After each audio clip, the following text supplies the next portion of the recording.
छात्रों, आज हम देखेंगे क्लास 10th हिंदी का तीसरा पाठ दूसरी इकाई श्रम साधना। इसमें स्वाध्याय और भाषा बिंदु।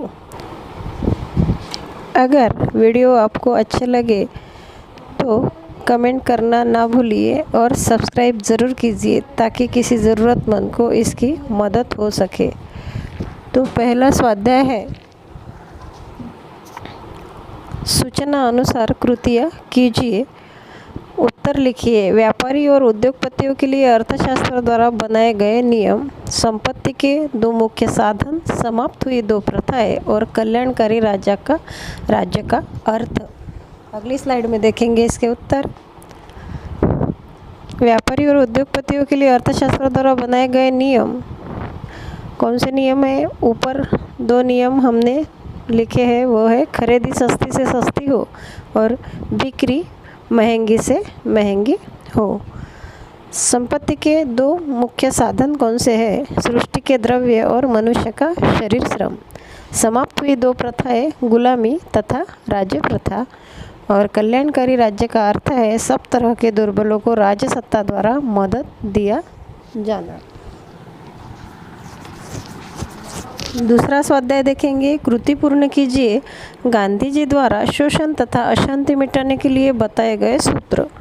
1. पेट भरने के लिए हाथ पैर चलाना मतलब 4 घंटे शरीर श्रम करना। और दूसरा, ज्ञान प्राप्त करने के लिए और ज्ञान देने के लिए बुद्धि का उपयोग, 4 घंटे बुद्धि काम। तीसरा स्वाध्याय देखेंगे, तुलना कीजिए। बुद्धिजीवी और श्रमजीवी में तुलना यहाँ पर हमें करने के लिए कहा गया है। बुद्धिजीवी बुद्धि का काम करता है, श्रमजीवी शारीरिक श्रम करता है। बुद्धिजीवी को अधिक आमदनी, प्रतिष्ठित एवं सुखमय जीवन प्राप्त होता है तथा श्रमजीवी को आमदनी कम मिलती है, प्रतिष्ठा भी नहीं रहती और कष्टमय जीवन होता है। अगला स्वाध्याय देखेंगे, दान से ये कार्य बनते हैं।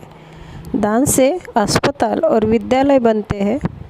व्यापार की कला इनसे प्राप्त होती है, विद्यालय से, और अपने साथियों एवं समाज से व्यापार की कला प्राप्त होती है।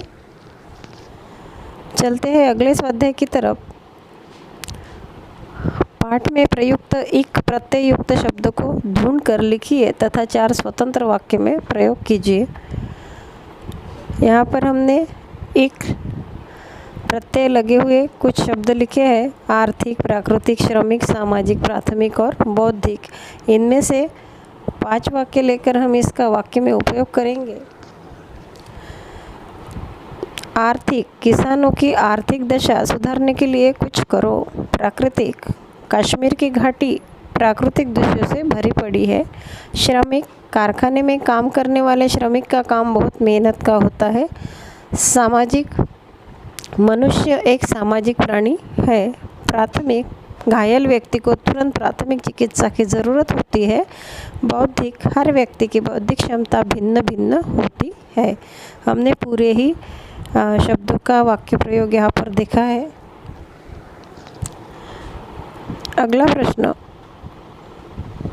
पाठ में कुछ ऐसे शब्द हैं जिनके विलोम शब्द परिपाठ में ही प्रयुक्त हुए हैं। ऐसे शब्द ढूंढकर लिखिए। मतलब पाठ में ही ऐसे शब्द हैं जिनके विलोम शब्द भी पाठ में ही है, तो हमें इसके विरुद्ध शब्द मतलब विलोम शब्द ढूंढकर लिखना है।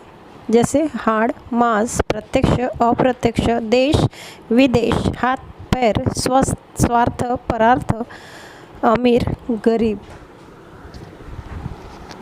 अगला प्रश्न है, भाषा बिंदु। निम्न वाक्यों में अधोरेखित शब्द समूह के कोष्टक में दिए गए मुहावरों से उचित मुहावरों का चयन कर वाक्य फिर से लिखना है। ये जो ब्रैकेट में हमें मुहावरे दिए गए हैं वह नीचे दिए गए वाक्यों में सही जगह हमको चुनकर लगाना है। पहला है, करामत अली हौले से लक्ष्मी से स्नेह करने लगा। यहाँ पर स्नेह करने लगा मतलब हाथ फेरने लगा। वाक्य वैसे ही लिखना है, हमें यहाँ पर मुहावरा डालना है, तो हमने हाथ फेरने लगा यह मुहावरा यहाँ पर डाला है। सार्वजनिक अस्पताल का ख्याल आते ही मैं भयभीत हो गया। भयभीत होना मतलब काँप उठना।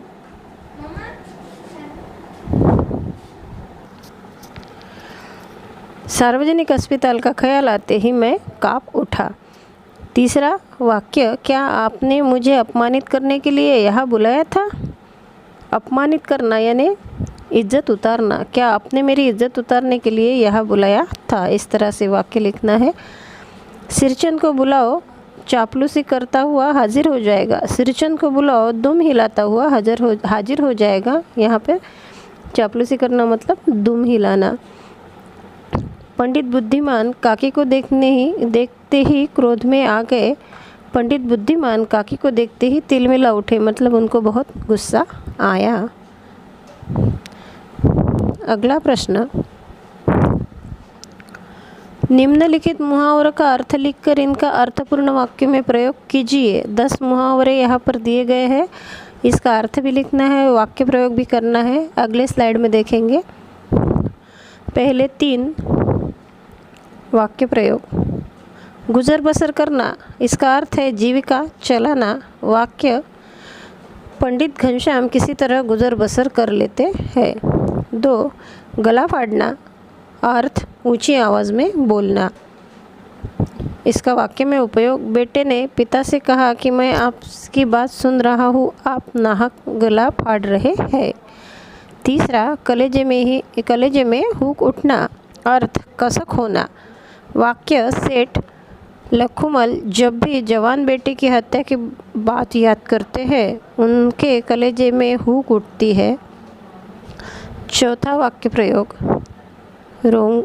सीना तान कर खड़े रहना, अर्थ दृढ़तापूर्वक अड़े रहना। इसका वाक्य प्रयोग, वह समाज सेवक निर्दोष लोगों की सहायता के लिए सीना तान कर खड़ा रहता है। टांग अड़ाना, अर्थ कार्य में बाधा डालना। वाक्य, किसी के बनते हुए काम में टांग अड़ाना अच्छी बात नहीं है। छठा मुहावरा, जेब ढीली होना, अर्थ काफ़ी खर्चा होना। वाक्य, मरीज की बीमारी तो ठीक हो गई पर अस्पताल का बिल भरने में ही जेब ढीली हो गई। 7वां निजात पाना, अर्थ मुक्त होना। आखिरकार लंबे अरसे के बाद शेठ जी लेन देन के मुकदमे से निजात पा गए। 8वां फूट फूट कर रोना, अर्थ बिलखते हुए रोना। वाक्य, बेटे के गायब हो जाने पर माँ फूट फूट कर रोई थी। मन तरंगित होना, अर्थ मौज में आना। वाक्य, बेटे की अच्छी वेतन वाली नौकरी लग जाने की बात सुनकर पिता का मन तरंगित हो गया। आखिरी मतलब 10वां मुहावरा, मुंह लटकाना, इसका अर्थ है चिंता और दुख से सिर नीचा कर लेना। वाक्य, पिता जब निकम्मे बेटे को फटकारता है तो मुंह लटका कर वह सुनता रहता है।